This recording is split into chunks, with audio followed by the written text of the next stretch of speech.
Fiancé.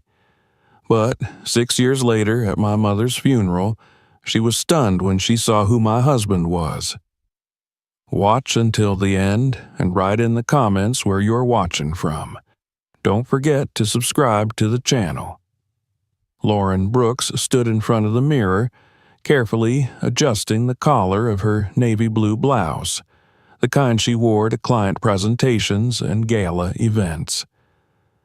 The morning sun streamed through her high-rise apartment in downtown Chicago, casting a golden glow on the crisp modern lines of her home.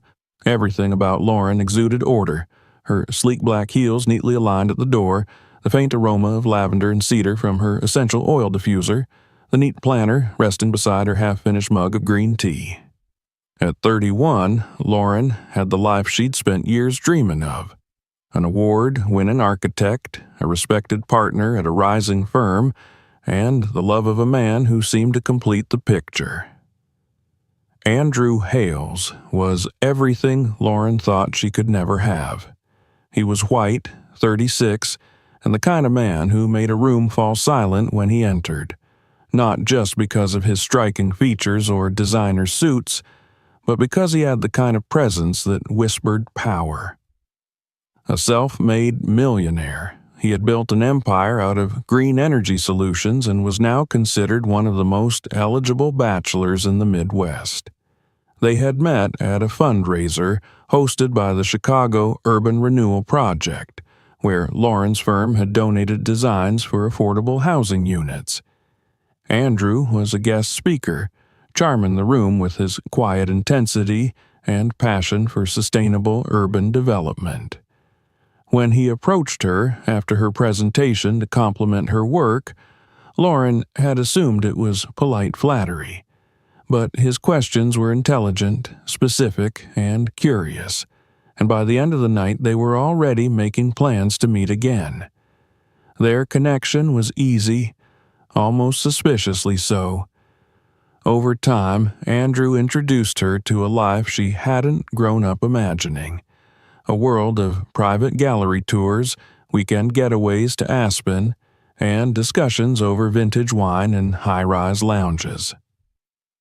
Lauren, the daughter of a retired bus driver and a high school teacher, had always walked the line between grateful and grounded. But with Andrew, she began to imagine more. Not just more luxury, but more possibility. He never once made her feel like she didn't belong. On the contrary, he admired her resolve, her discipline, her vision. He would often watch her sketch late into the night and tell her, "You draw cities the way I want to build futures." A year into their relationship, Andrew proposed. It happened on a balmy June evening atop the rooftop garden of the new Lakeside Museum Lauren had helped design. The skyline twinkled in the distance, Lake Michigan reflecting the last light of the sunset. He'd arranged a private dinner, complete with a small jazz trio and a table draped in white linen. When he got down on one knee and opened the small velvet box, revealing a solitaire diamond ring that caught the last rays of sunlight, Lauren didn't hesitate. Her yes echoed through the silence of the evening, matched by Andrew's smile of quiet certainty. Their families reacted in predictable ways.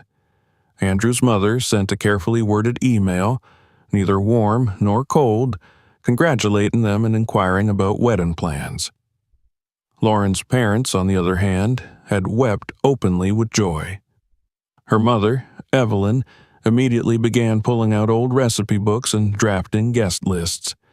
Her father, Henry, told her in his gruff, unfiltered voice, "You found a good man.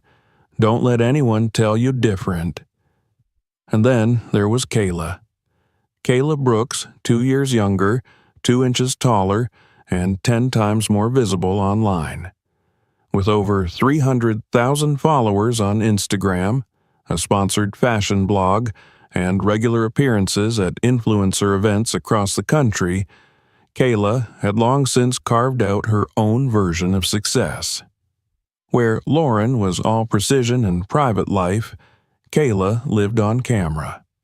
They had grown up close, sharing dolls and late-night secrets, but adolescence had drawn a wedge between them. Competition for their parents' attention, comparisons in school, and later, divergent lifestyles. Kayla dropped out of college after a year, moved to Los Angeles, and quickly transformed herself into a curated persona. When that didn't bring the stability she hoped for, she returned to Chicago, rebuilt her brand, and claimed her throne as a self-made digital queen. Despite their history, Lauren wanted to believe adulthood had mellowed them both. At her mother's urging, she asked Kayla to be her maid of honor. "It'll bring you closer," Evelyn had said, folding napkins at the kitchen table. "She's your sister. Let the past go." Lauren had tried. She invited Kayla to fittings, vendor meetings, and cake tastings. Kayla accepted every invitation with enthusiasm, her commentary sprinkled with suggestions that often veered toward control. "That dress is elegant, but don't you think you could go bolder?" "Andrew seemed so polished. Are you sure he's not too uptight for you?" Lauren brushed off the comments, attributing them to Kayla's dramatic personality. She smiled through the occasional eye roll and chose diplomacy over confrontation. She reminded herself again and again that they were rebuilding something, but cracks began to show. At a family dinner, Lauren noticed Kayla's laughter lingering too long at Andrew's jokes, a hand on his arm, a too playful jab at his tie. Andrew, for his part, seemed amused but not reciprocative, at least not overtly. When Lauren mentioned it later to her mother, Evelyn frowned and shifted containers of leftovers into the fridge. "She's just being herself," she said, "but be careful, baby. You know how your sister gets when she wants something." Lauren dismissed the warning. She told herself Kayla had changed, that she respected boundaries, that Andrew, of all people, would never betray her. The engagement party was held at her parents' home in the South Side, an old colonial house with a wide porch and years of love in every creaking floorboard. The backyard was strung with fairy lights, and laughter floated through the summer air. Kayla was a vision of charm, taking selfies with guests, complimenting the caterers, helping Evelyn arrange centerpieces. But more than once, Lauren caught her watching Andrew from across the lawn, a look of calculation beneath her easy smile. When their eyes met, Kayla raised her glass with a grin that didn't reach her eyes. In the weeks that followed, Andrew became distant. He began rescheduling their regular Friday dinners, claimed late meetings. His texts grew shorter, less affectionate. He criticized her laugh at a gala. Too loud, he said, when she'd always been his favorite audience. He frowned at a blue dress he once loved, calling it washed out. He grew irritated at her habit of reading in bed, claiming the light kept him awake. Meanwhile, Kayla began calling more often, asking about floral arrangements, song choices, honeymoon plans. "I just want it to be perfect for you," she'd say sweetly. But Lauren couldn't shake the sense that Kayla was learning too much about Andrew's preferences. More than a sister should know. One Thursday evening, Lauren arrived early for dinner. She had stopped by Andrew's penthouse to drop off a surprise gift, a first edition of a book he loved. The doorman smiled, recognizing her, and waved her through. She let herself in quietly, wanting to surprise him. She stopped short in the hallway. Voices floated from the guest room, Andrew's voice, low and urgent, and another softer one, laughing. Kayla's. Lauren didn't move. She couldn't. Her hands trembled. She couldn't make out the words, but the tone was unmistakable. Intimate, familiar. Her stomach churned. She left before they saw her. That night, she didn't sleep. Instead, she went through photos on her phone, emails, invitations, notes scribbled with Kayla's cursive. The puzzle pieces shifted and locked together in a new terrible image. She began to question everything, every compliment, every joke, every touch. The next day, she confronted Andrew. He denied everything, claimed Kayla had been helping him surprise her with a rehearsal dinner plan, said she was borrowing a book, that she had dropped by unannounced. Lauren didn't believe him. 2 weeks later, she found a sapphire earring under the passenger seat of Andrew's car. The same pair Kayla had worn to the engagement party. When she held it up to him silently, Andrew didn't even flinch. She lost it. I gave her a ride to the florist last week. You never told me you drove her anywhere, Lauren whispered. Must have slipped my mind. She called Kayla. The response was too perfect, too rehearsed. Oh my God, thank you. I've been looking everywhere for that earring. That night, something inside Lauren broke. She went to her mother's house and collapsed on the kitchen floor, shaking and sobbing as Evelyn wrapped her arms around her. Her father stood in the hallway, his hands clenched into fists.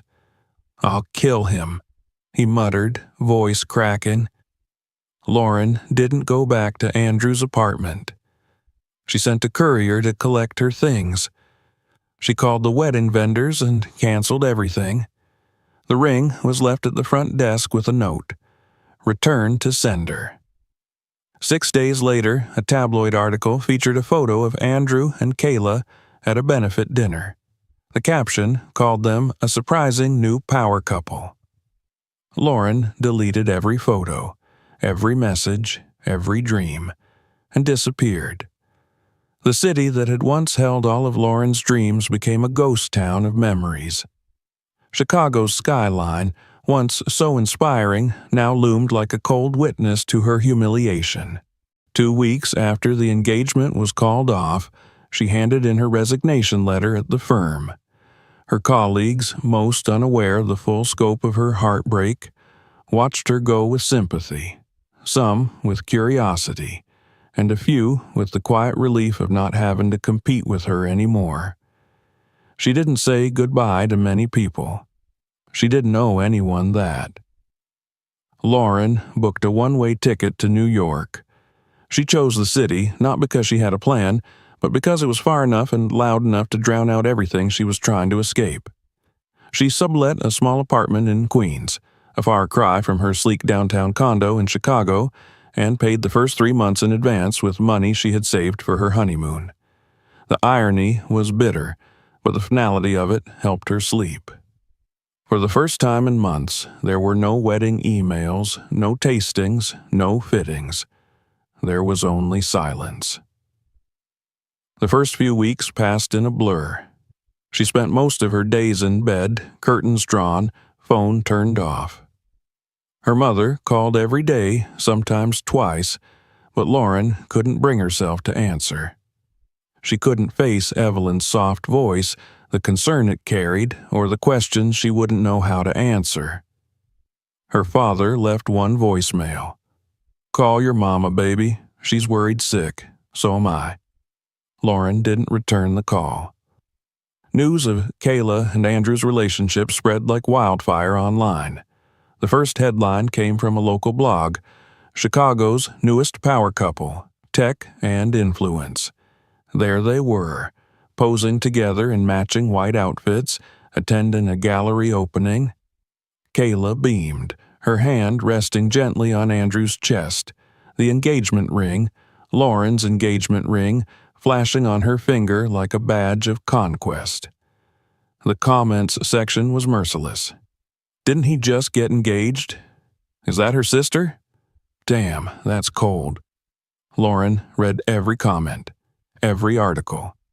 She told herself she was collecting evidence, seeking understanding. In truth, she was torturing herself. Every image felt like a slap, each headline a confirmation that the betrayal was real, that her sister was not just ruthless, but proud of it. The pain began to settle in her bones. It was no longer a sharp, piercing thing. It became dull, constant, like background noise. She couldn't eat, couldn't sleep. Her body grew thinner, her skin duller. Her reflection was almost unrecognizable. She started freelancing for small design firms, picking up odd drafting jobs, working remotely from her couch. It paid the bills but didn't soothe the ache. Every day felt the same, gray, thick, and directionless. Months passed. Winter came. Snow fell thick across the city, muffling the noise of traffic and softening the sharp edges of buildings. Lauren watched it fall from her window, wrapped in the same sweater she'd worn for 3 days. She was alone, but the silence started to feel less like punishment and more like space. Space to rebuild if she ever found the courage. The first turning point came unexpectedly. Her old mentor from graduate school, Professor Hayden, emailed her about an architecture conference in Seattle. One of the keynote speakers had dropped out, and a slot had opened. He remembered her groundbreaking thesis on vertical community housing and asked if she'd consider stepping in. At first, Lauren hesitated. She hadn't spoken in public since the engagement. Her voice, once steady and confident, now wavered under the weight of self-doubt. But something in the message stirred her. A reminder that she had been someone before Andrew, before Kayla. Someone who had ideas that mattered.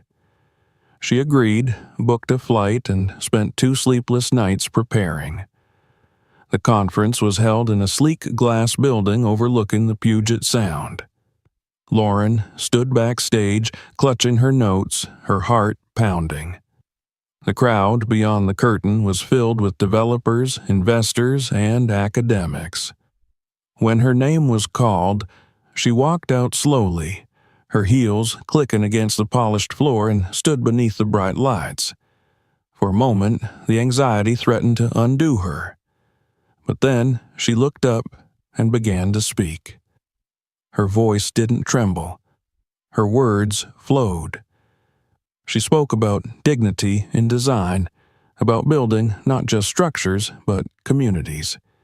She used data and stories, sketches and passion. When she finished, the room erupted in applause. Several people approached her afterward with questions, business cards, invitations. For the first time in months, she felt seen, not as a woman who had been betrayed, but as a woman who had built something of her own. One of the people who introduced himself was a man named Zachary Marshall. He wasn't flashy. He wore a simple gray blazer, no tie, and had a quiet way of listening that disarmed people. When he asked questions about her work, they were thoughtful and informed.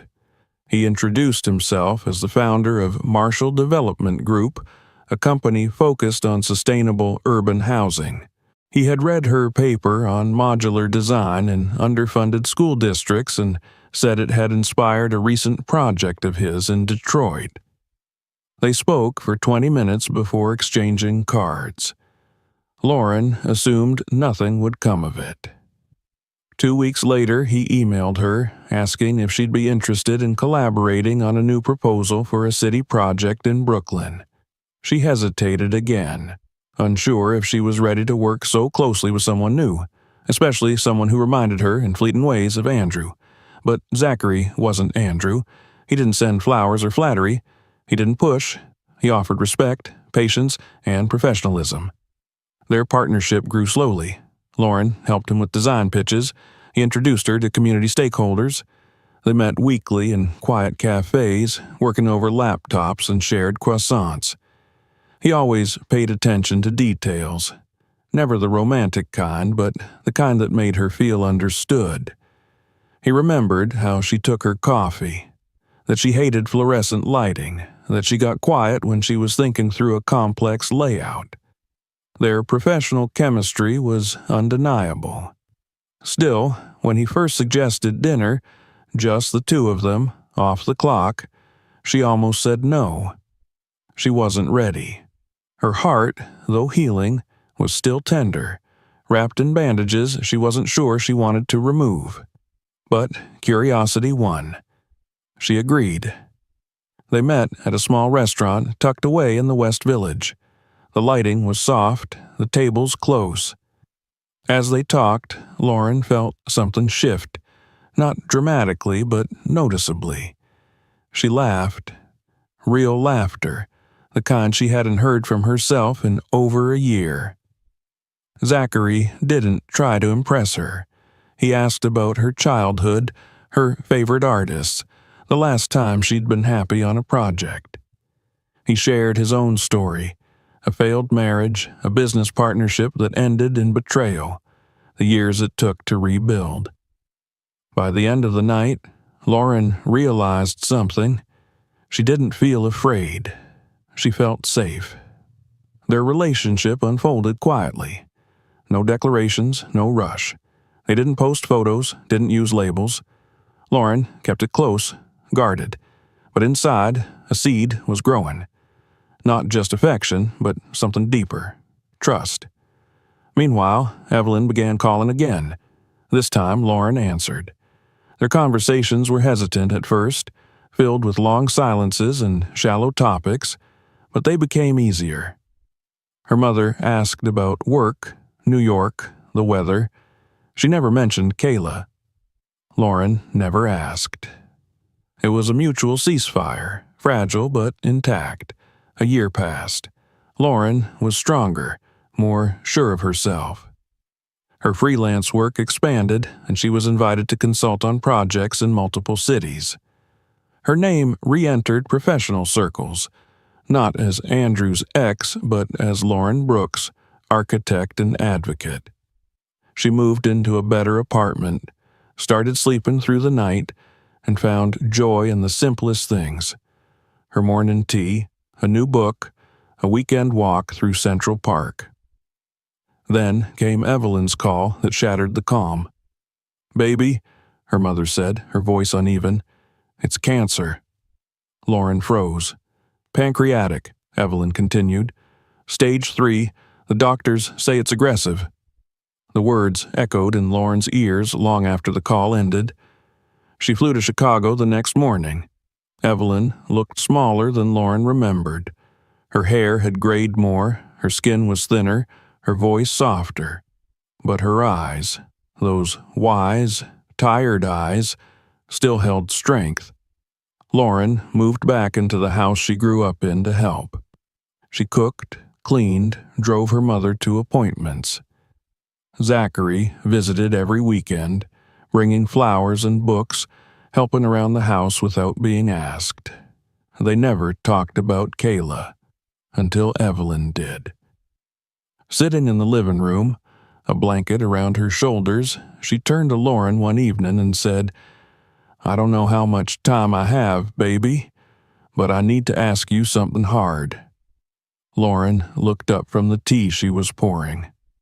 "Don't carry the weight of her mistake forever," Evelyn said. "Not for her, for you." Lauren said nothing, but the words landed somewhere deep. Evelyn passed away 3 months later. Lauren stayed, for the funeral, for her father, for the promise she had made, to herself, if not out loud, that the past wouldn't destroy her future. She didn't know then that the most unexpected confrontation was yet to come. And it would happen the moment she walked into the chapel and saw Kayla again. Rain tapped gently against the windows of the chapel as Lauren stepped inside, the soft sound more a whisper than a storm.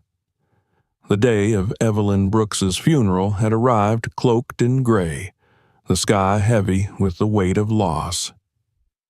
Lauren adjusted the collar of her black wool coat, her hand gripping the crook of her father's arm as they entered the quiet space. Her heart thudded, not from grief alone, but from the knowledge that this would be the first time in 6 years she would see her sister. The chapel was already half full. Familiar faces from the old neighborhood filled the pews, former students of Evelyn's, church friends, cousins who had traveled from Ohio and Georgia. They turned to watch as Lauren led her father to the front row. Her eyes stayed forward, fixed on the simple casket at the center of the room, adorned with the spray of Evelyn's favorite white lilies. She hadn't wanted anything ornate. "Let the service be about peace," she had said in her final weeks, "not pageantry." Zachary arrived moments later, slipping in quietly, dressed in a dark suit and tie. He offered a warm but subtle nod to Lauren as he joined them, taking her hand gently.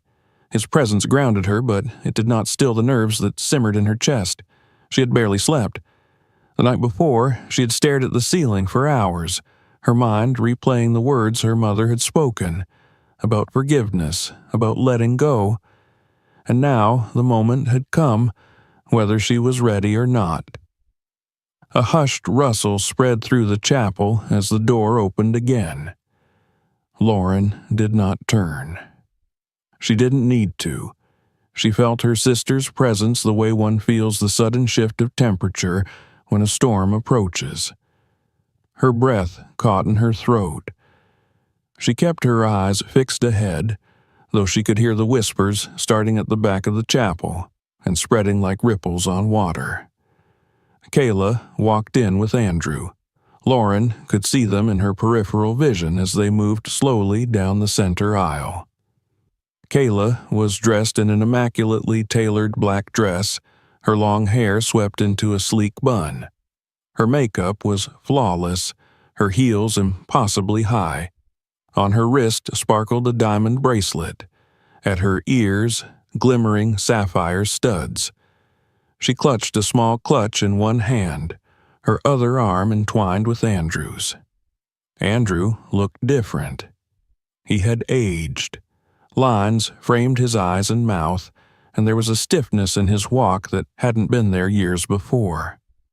He wore a crisp black suit, but his usual air of effortless control had dimmed, replaced with something more rigid, perhaps discomfort, perhaps unease. They reached the front row and stopped beside Lauren and her father. Kayla stepped forward and gently embraced Henry, who returned the hug stiffly. Lauren watched the exchange, noting the way her father's arms barely lifted, his face set like stone. When Andrew extended his hand, Henry hesitated before offering a curt nod. Then Kayla turned toward Lauren. "Hi," she said softly. Her voice was smooth, but there was something underneath it, a tremor, a question. Lauren inclined her head but said nothing. Andrew followed, his voice low. "We're sorry for your loss." Lauren did not respond. Her gaze stayed fixed on the casket.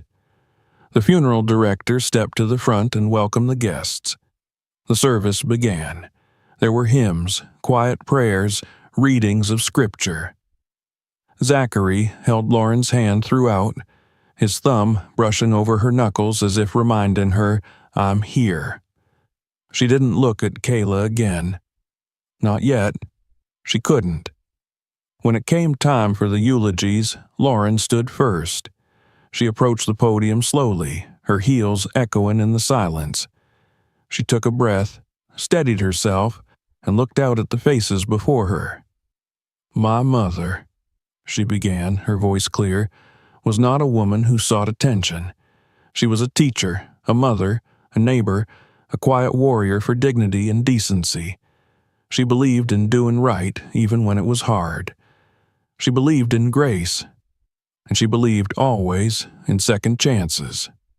She paused, her eyes drifting toward her sister for the first time. She was the kind of woman who would forgive long before she was ever asked. The kind of woman who would ask her daughters, even when she was dying, to find their way back to each other for her sake, and for ours. Her voice cracked slightly. She swallowed. "I don't know if we're there yet, but I know she would want us to try. She taught us that healing isn't a destination, it's a direction." She stepped down and returned to her seat. Zachary squeezed her hand. Her father dabbed his eyes with a handkerchief.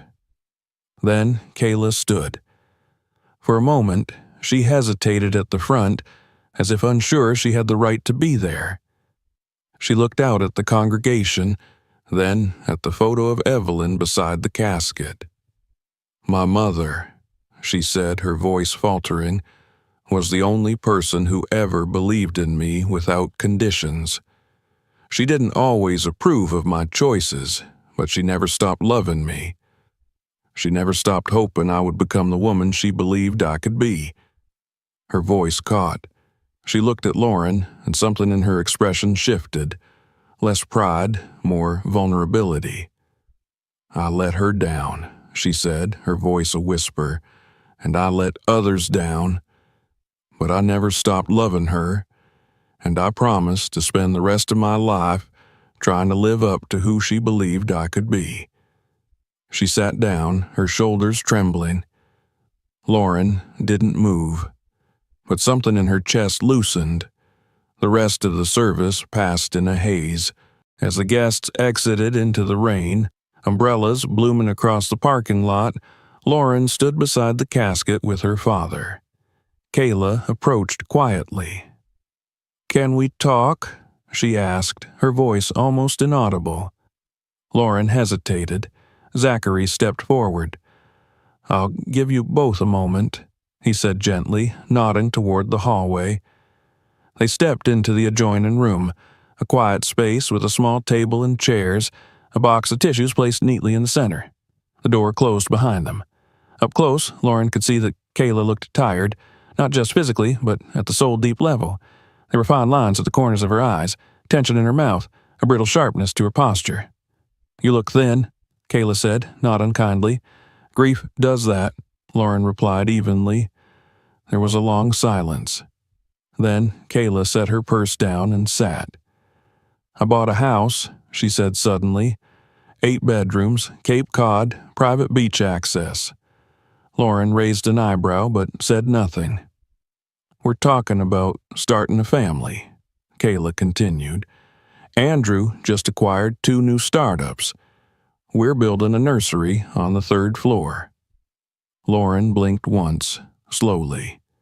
"Is there a point to this?" she asked. Kayla's smile was quick and sharp. "Just thought you should know how well we're doing." Lauren nodded slowly. "Have you met my husband yet?" she asked, her tone neutral. Kayla blinked, clearly thrown off. "Husband?" Lauren stepped toward the door. "Zachary?" Zachary appeared almost instantly, as if he had been standing just beyond earshot. When he entered the room, Kayla's eyes widened slightly, but the real reaction came from behind him. Andrew stepped into the room, clearly having followed Zachary, and stopped cold. His face lost all color.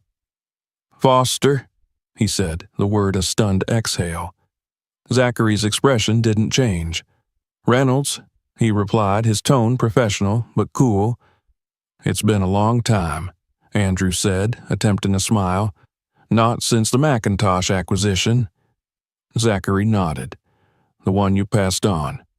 I remember." Andrew's composure cracked slightly. "You two are married," Lauren said simply. 2 years. Kayla's mouth opened, but no words came. She looked between Lauren and Zachary as if trying to understand how the world had shifted beneath her. Zachary placed a gentle hand on Lauren's back. "Shall we?" he asked quietly. Lauren nodded. "Yes." They stepped out of the room, leaving Kayla and Andrew standing in silence. The funeral director approached, informing everyone the graveside service would begin shortly. The crowd began to move, umbrellas unfurling once more as people stepped into the rain. Lauren remained silent as they walked to the family limousine. Inside, her father sat quietly, staring at his hands. As they drove toward the cemetery, Lauren looked out the window, watching raindrops streak the glass. She felt many things: sorrow, exhaustion, a strange sense of release. But not rage, not anymore. The confrontation had not brought closure, but it had brought clarity, and for the first time in years, that felt like enough. The rain did not let up as the mourners gathered beneath a cluster of black umbrellas at the cemetery. The sky remained low and brooding, as if the world itself mourned the loss of Evelyn Brooks. Lauren stood beside her father, the cold seeping through the soles of her shoes into her bones. Zachary held an umbrella over both of them, his arm protectively around her back. Beside them, a minister recited the final words of the ceremony, his voice carried away by the wind. The casket, draped in white lilies, was slowly lowered into the earth. Lauren's fingers tightened around her father's arm as she whispered a final goodbye. From the corner of her eye, she saw Kayla standing a short distance away, her arms folded over her chest, her eyes hidden behind oversized sunglasses. Andrew stood beside her, looking distinctly uncomfortable, glancing frequently at his watch as if impatient to return to whatever life waited for him beyond this solemn gathering. Lauren said nothing. She kept her focus on her mother and the closing of a chapter that would never be rewritten. After the service, mourners slowly began to disperse. Some lingered to hug Lauren, offering words of comfort and platitudes that barely reached her. Others gravitated toward Kayla, offering condolences more out of obligation than sincerity. Lauren noticed how stiffly Kayla received them, her smile more rehearsed than warm, her posture rigid.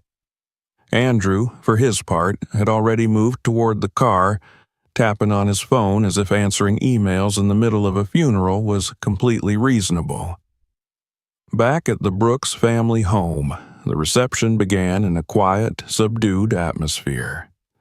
The living room, filled with trays of food, murmured condolences and the comforting smells of dishes prepared by longtime neighbors. Lauren moved through the space like a ghost hostess, greeting old friends of her mother's, answering gentle questions about her work, and accepting countless "she was so proud of you" comments with polite nods.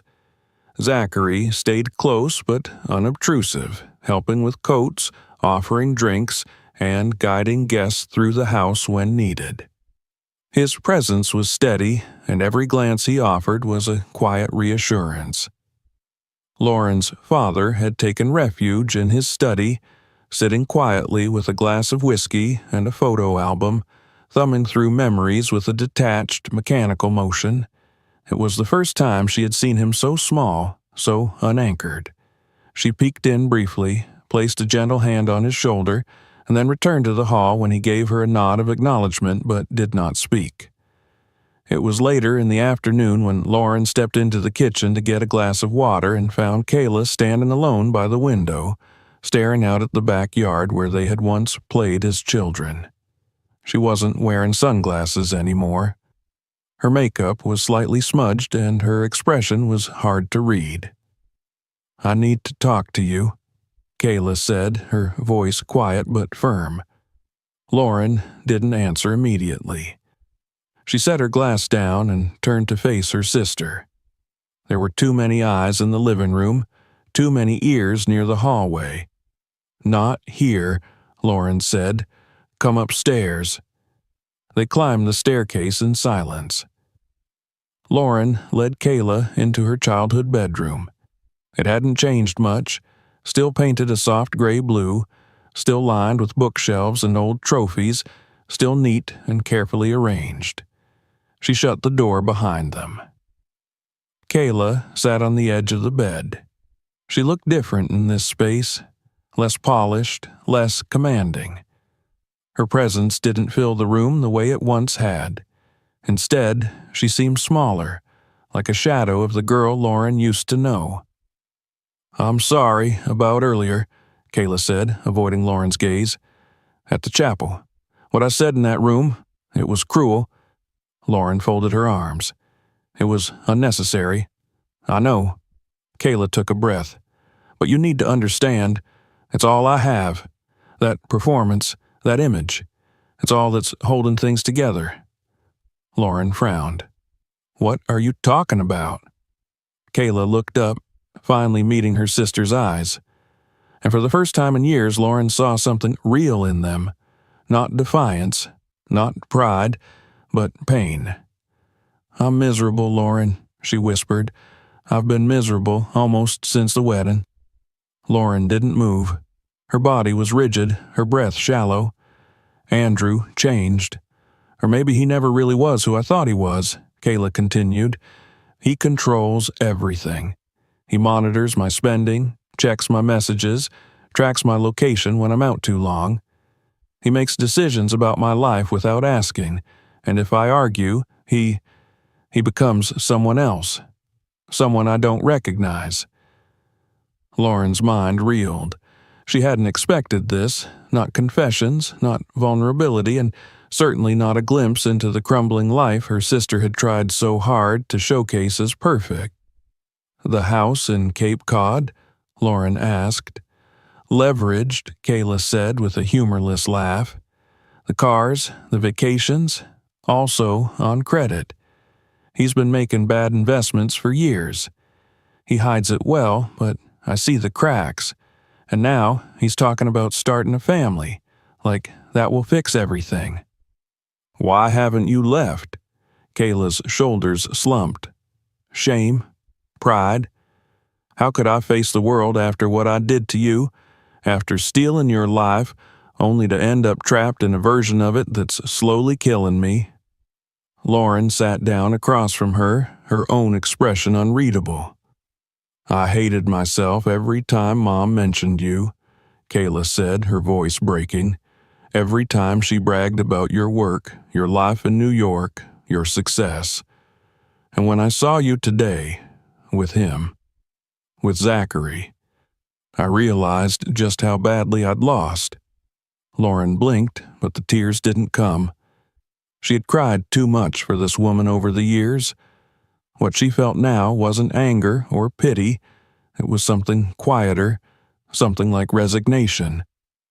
"I don't expect forgiveness," Kayla said. "I don't deserve it, but I needed to tell you the truth before I blow up my life again." "What are you going to do?" Lauren asked. "I've been seeing a lawyer, quietly. I'm planning to file. I'll probably lose everything, but I'd rather start over with nothing than keep living like this." They sat in silence for a long while. The house below them hummed with voices and music and memory. Upstairs, in the quiet of their childhood, something shifted.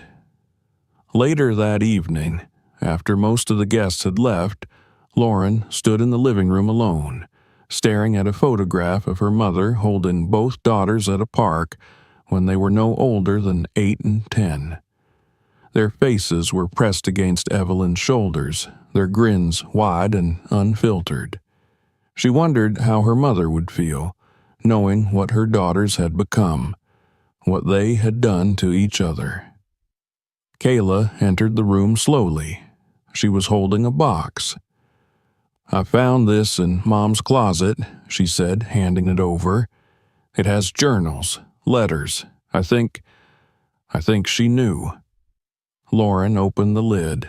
Inside were pages of Evelyn's careful handwriting, dated entries that spanned years. Some described her fears, her hopes, her worries for both daughters. Others captured memories Lauren had forgotten. Family dinners, quiet car rides, little things Evelyn noticed and treasured. The last page was dated 2 weeks before her death. "My greatest sorrow is leaving with my girls still apart," it read. "But I see in Lauren a strength that might forgive, and I see in Kayla a wound that still bleeds. I hope they find each other in the ruins. I hope they rebuild." Lauren closed the journal and looked at her sister. "I'm not there yet," she said quietly, "but maybe this is a beginning." Kayla nodded, tears falling silently down her cheeks. It wasn't forgiveness, but it was something. As Zachary helped pack the car that night, ready to return to Chicago for a few days before settling Evelyn's affairs, Lauren stood on the porch and watched the sky begin to clear. For the first time in weeks, the rain had stopped. The air was still, the world caught in the hush of post-storm calm. Kayla stepped out beside her, wrapped in one of Evelyn's old cardigans. "You seem happy," she said, not as a question, but as a statement. "I am," Lauren replied. "Truly." Kayla looked away, her jaw tightening. "I'm glad. One of us should be." They stood together in silence, not as friends, not yet as sisters again, but not as enemies either. When Zachary appeared behind them, his bag slung over his shoulder, Lauren turned toward the car. Before she climbed in, she glanced back one last time. Kayla was still on the porch, one hand raised in a hesitant wave. Lauren returned it and drove away. Chicago greeted Lauren with the crisp, unrelenting wind of early fall. The skyline, now familiar once more, seemed less daunting than before, less of a fortress and more of a testament to her return. She and Zachary stepped through the door of their brownstone, the echo of the funeral weekend still clinging to them like the scent of lilies pressed into black coats. Lauren exhaled as she walked inside, the warmth of the home embracing her with its quiet familiarity. This was her space, her life, her new chapter, and yet a part of her remained in the house on the south side, suspended in the silence she and Kayla had left behind on the porch. In the days that followed their return, Lauren found herself moving through moments as though something fundamental within her had shifted. She still rose early, still drank her morning tea with a sprig of mint, still reviewed architectural plans with meticulous attention. But something in her focus had softened. She was no longer bracing herself for the next emotional blow.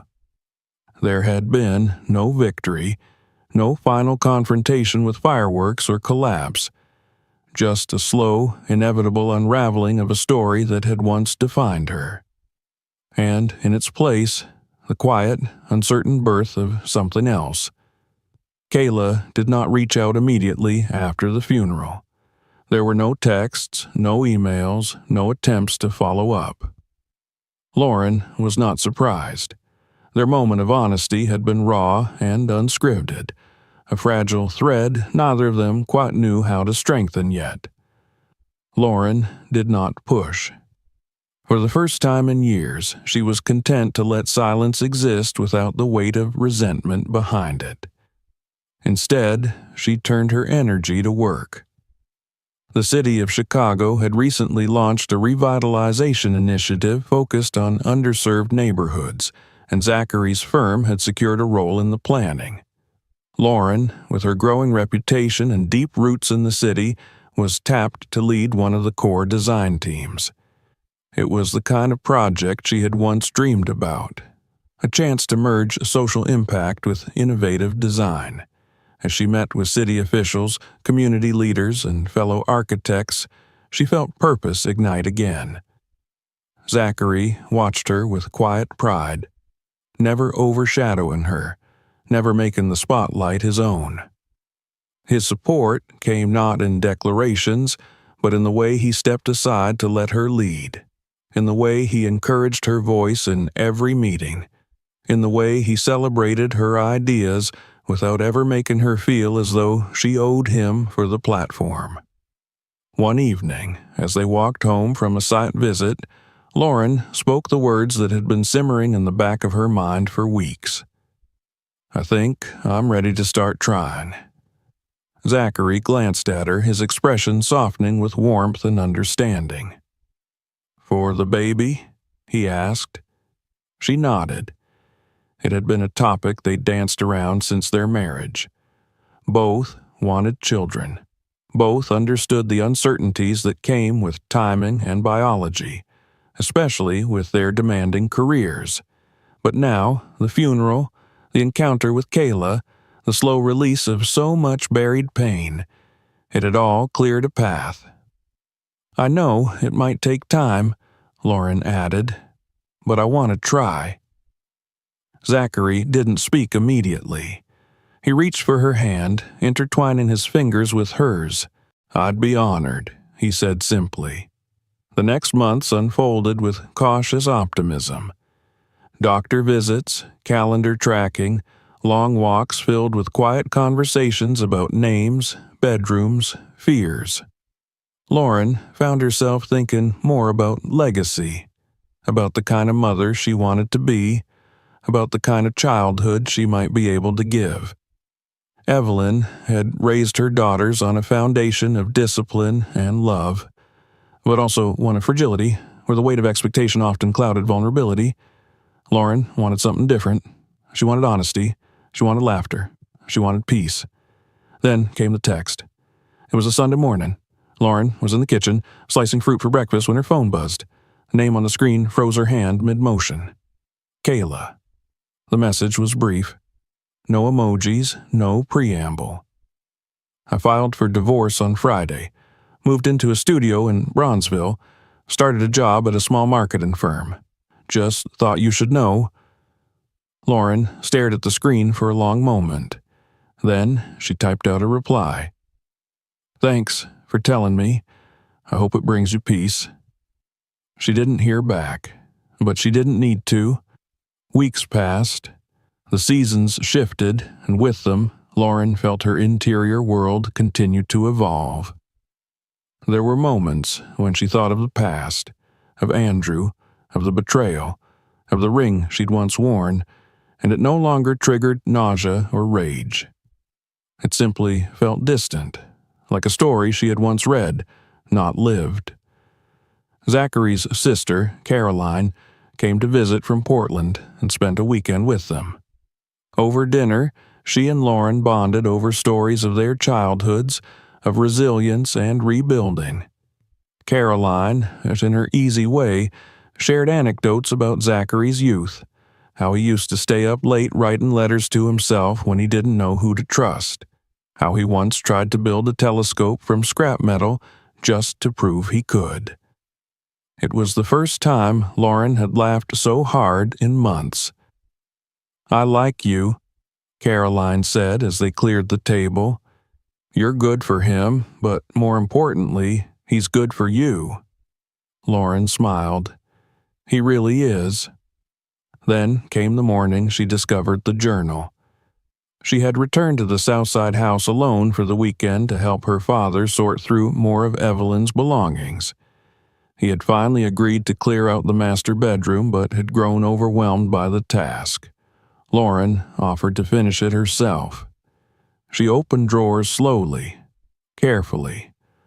Old scarves, perfume bottles long since dried, receipts from grocery stores, letters from friends, and then, in the bottom of the nightstand, a small leather-bound journal. Lauren sat on the bed and opened it. The entries were sporadic, scattered across years, but each was carefully written in Evelyn's neat, looping script. Some were meditations on her daughters. Others were reflections on motherhood, aging, and the struggle to hold a family together. Lauren read them slowly, absorbing the voice of a woman she now missed with an ache so deep it defied language. One entry, dated 2 years after the betrayal, stopped her breath. "I watched Kayla today at brunch. She smiled at everyone, laughed at nothing. Her eyes were empty. And Lauren, my beautiful wounded Lauren, I haven't heard her voice in months.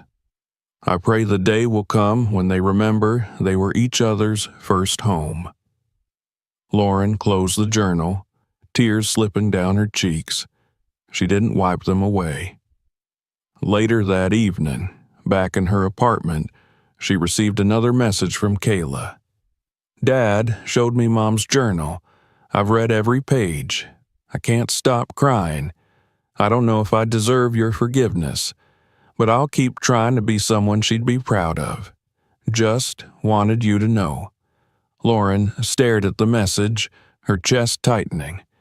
Then, slowly, she began to type. "She would be proud of you, not for being perfect, but for being brave enough to face yourself. Keep going. It wasn't much, but it was something. She set the phone down, turned to Zachary, and leaned into his embrace.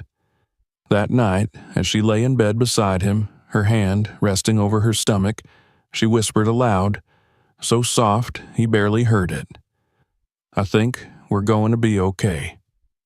And she believed it, for the first time, not as a wish, but as a truth.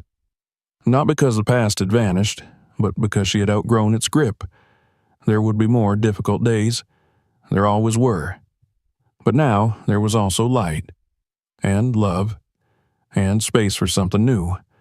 And Lauren, whole, present, unbroken, was ready to walk into it. The winter that followed was mild by Chicago standards. Snow came in soft bursts and melted before morning. The streets remained mostly clear, but the skies lingered in varying shades of pewter, and the wind carried the kind of sharpness that reminded Lauren how fragile comfort could be. Yet, inside the brownstone she and Zachary had built together, warmth prevailed, quiet, steady, and deliberate. It filled the rooms in little ways, the scent of ginger tea brewing in the kitchen, the low hum of jazz in the evenings, the softness of her husband's gaze each time he looked at her like she was still the most miraculous thing to happen to his life. Lauren moved through their home with a new awareness of her body.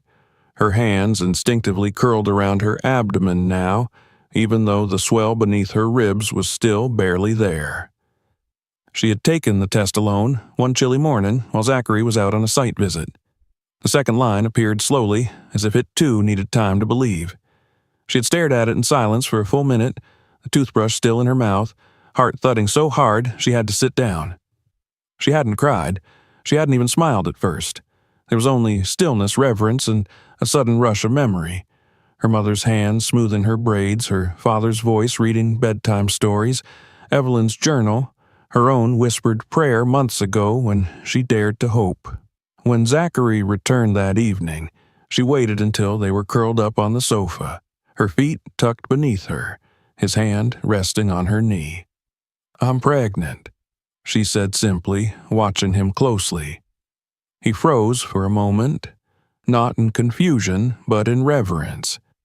His eyes widened with astonishment, then softened with awe. "Are you sure?" he whispered. She nodded, and in that instant he exhaled a breath so deep it seemed to carry years of quiet yearning. He pulled her to him, his arms wrapping around her tightly, protectively.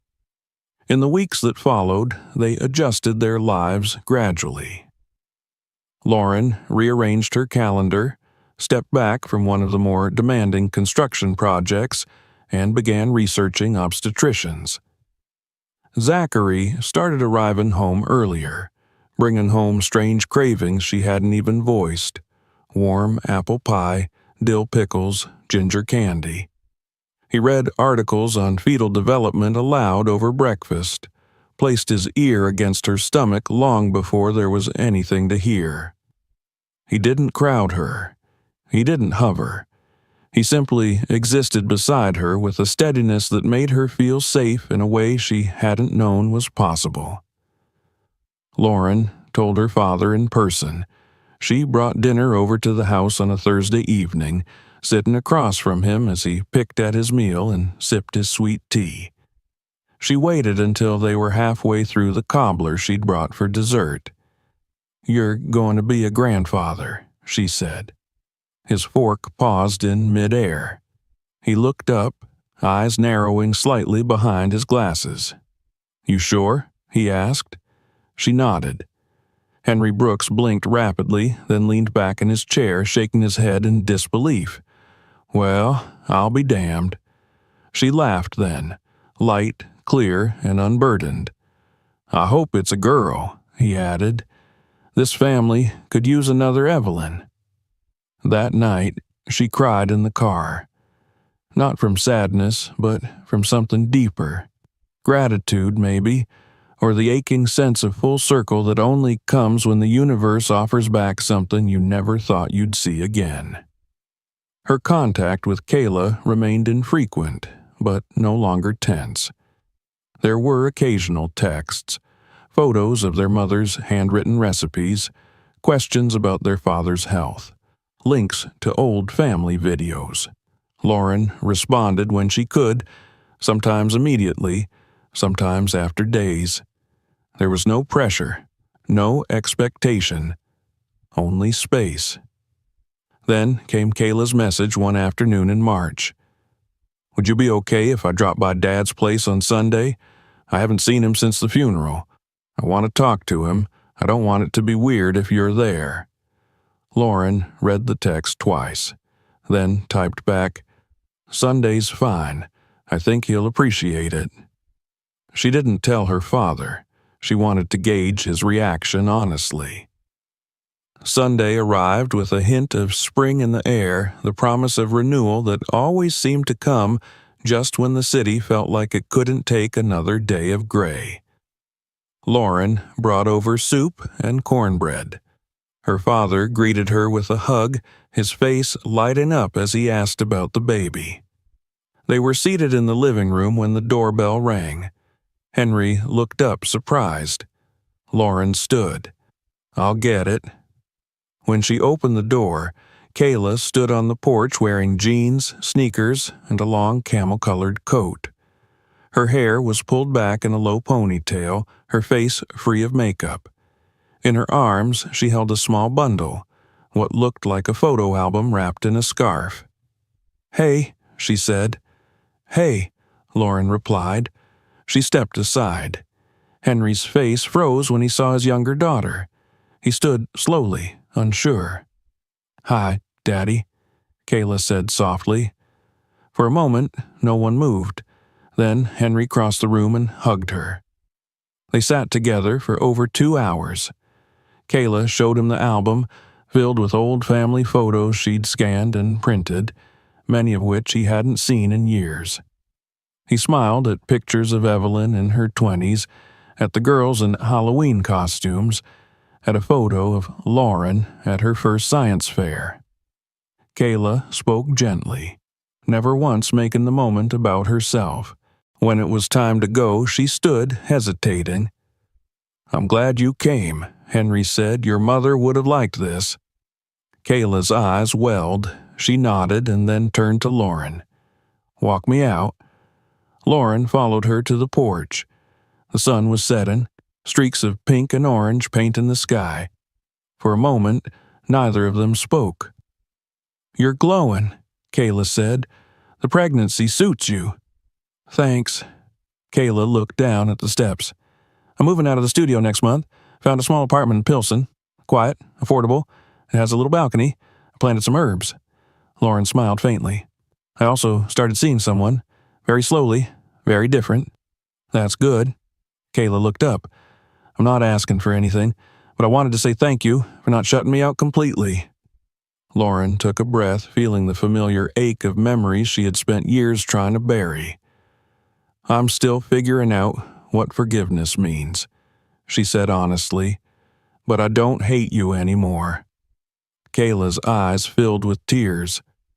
"That's more than I expected." As she walked away, Lauren watched her go. The guilt, the grief, the weight, they weren't gone, but they weren't crushing her anymore. She turned back into the house and sat beside her father, who had fallen asleep in his chair, the photo album still open on his lap. Later that night, she curled into Zachary, pressing her hand against the slight swell of her belly. "I think she's going to be okay," she whispered. Zachary kissed her temple. "So are you." She closed her eyes, letting the rhythm of his breathing lull her to sleep. There were still stories to be written, pages yet to be turned. But for the first time in years, Lauren was no longer afraid of what came next. Summer arrived slowly that year, blooming with a patience that felt deliberate. The chill of early spring gave way to long days of sunlight that warmed the stone steps of Lauren's brownstone and filled the windows of her office with golden calm. The city softened under the sun's embrace, and within Lauren, something softened too. She was 8 months pregnant, her figure full and radiant, her movements slower now, but purposeful. There was a stillness in her that hadn't existed before, a kind of reverence for the life growing within her and the peace she had fought so hard to reclaim. The nursery was nearly complete. Zachary had insisted on painting the walls himself, despite Lauren's teasing reminders that he was hardly the most graceful with a roller. The result was imperfect but charming, soft sage green with gentle brush strokes that reminded Lauren of meadow grass beneath a sky she used to dream of. There was a rocking chair in the corner, a small bookshelf already lined with classics from their childhoods, and a mobile of wooden birds that spun lazily in the breeze from the window. Sometimes Lauren would sit alone in that room with one hand on her belly, eyes closed, imagining her daughter's future. Not the polished fantasy of perfection, but something honest, something lived in and beautiful. Her work had slowed, as expected. She had transitioned her responsibilities to her junior team members and remained available for strategy meetings, offering her guidance through quiet video calls in the morning light. She had learned to let go of control in the best way, to trust that others would carry her vision forward. The younger architects she mentored often sent her texts at night, sharing progress photos or updates on zoning approvals, and each message made her feel more certain that she had not only built something but left a legacy worth continuing. Zachary's company was thriving. His investments had matured in ways that allowed him to scale back on travel and shift his focus toward social initiatives. One of his newest ventures, a grant program supporting Black women in urban development, had been inspired by Lauren, and she had cried the morning he announced it. Not because of the gesture alone, but because she saw herself in the recipients. Women with blueprints in their bags and calluses on their hands. Women who, like her, had built beauty out of grit. Kayla continued to build her new life cautiously and quietly. They spoke more often now, though not every week. Their relationship was still fragile, held together by effort and honesty, not nostalgia. Kayla had kept her promise to change, and Lauren watched from a respectful distance as her sister began to do the slow, hard work of living truthfully. She started writing short essays, memoir-style reflections, and published them on a small personal blog. Lauren read each one, often in silence, sometimes with tears. One post in particular lingered with her, a piece titled, "The Sister I Lost and the Woman I'm Learning to Know."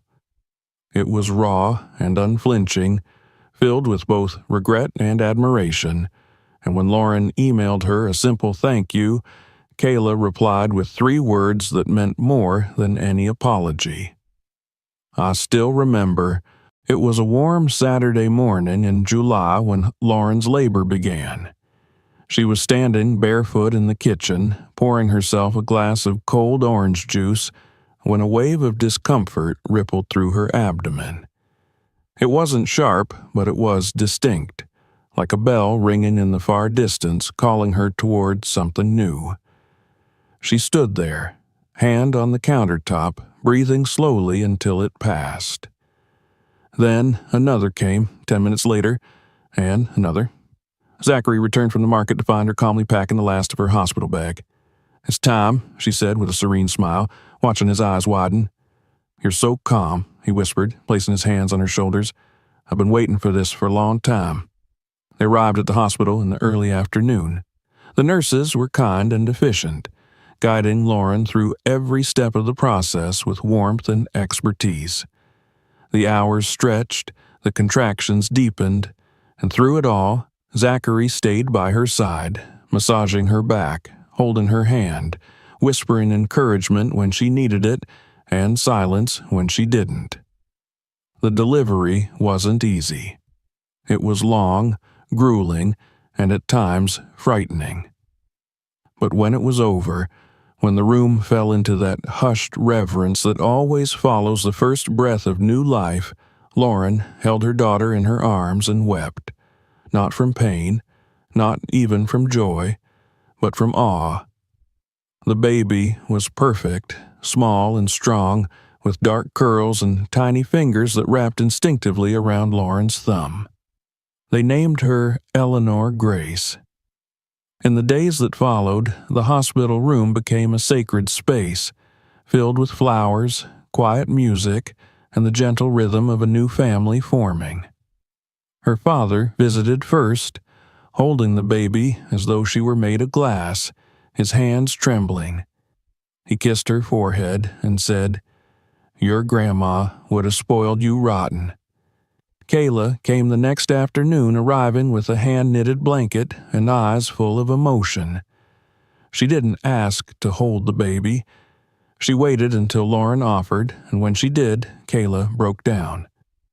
"She's so beautiful," she whispered. Lauren smiled. "She looks like Mom." "I know," Kayla said, brushing a tear from her cheek. "I see it too." There were no long conversations, no dramatic reconciliations, just quiet moments, tentative gestures, and the shared understanding that something precious had entered their lives and softened the jagged edges that had once divided them. When they brought Eleanor home, the brownstone felt different, brighter, more alive. The nursery, once a space of anticipation, now buzzed with the quiet energy of diapers, lullabies, and midnight feedings. Zachary was a natural father, gentle, patient, utterly smitten. He spoke to Eleanor as if she understood every word, explaining how rain formed, how buildings stood tall, how her mother was the bravest woman he knew. Lauren, despite the exhaustion and the haze of hormones, felt more herself than she ever had. Motherhood didn't erase her scars. It didn't fix everything, but it gave her a new lens through which to view her story, a lens that included grace for herself and for others. She began writing again, not for work, but for herself. Late at night, when Eleanor slept, she scribbled thoughts in a journal, reflections on pain, on growth, on the circular nature of healing. One entry read, "There are no perfect endings, only the choice to keep showing up with love." Months passed, and life took on a rhythm. Autumn crept in with golden leaves and cooler mornings. Eleanor learned to smile, to coo, to reach for her mother's face. Lauren's heart expanded in ways she hadn't known it could. The past still lingered, like the faint scent of smoke after a fire, but it no longer ruled her. It informed her. It shaped her choices, her boundaries, her compassion. One afternoon, as she stood on the porch watching the leaves fall, Kayla called. "I was asked to speak at a women's panel," she said. "Topic is reinvention. I wasn't going to do it, but I thought maybe I should." Lauren leaned against the railing, the phone pressed gently to her ear. "You should," she said. "Your story matters." There was a pause. "Will you come?" Lauren hesitated only a moment. "Yes." When the day arrived, Lauren sat in the back of the community hall, Eleanor asleep in her carrier beside her. Kayla stood at the front of the room, poised and nervous, her hands trembling slightly. But when she spoke, her voice was clear. She talked about loss, about mistakes, about choosing a different path even when it felt impossible. She didn't hide her failures. She didn't try to make herself look better than she was. She told the truth. Afterward, as the crowd dispersed, Kayla found Lauren in the back and knelt beside the carrier. "She slept through my whole speech," she joked. Lauren laughed. "She hears your voice all the time. It's probably soothing now." They shared a look, full of everything said and unsaid. "I'm proud of you," Lauren said. Kayla's throat bobbed with emotion. "That means more than you know." They walked out together, the cool wind stirring the leaves around their feet. It wasn't a fairy tale, it wasn't perfect, but it was real. And in the end, that was all Lauren ever wanted. Back home, that evening, she sat beside Zachary on the couch.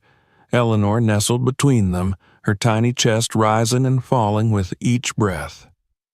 Lauren rested her head on her husband's shoulder and then closed her eyes. "I used to think healing was about forgetting," she whispered. "But it's not." "No," Zachary agreed. "It's about remembering with less pain."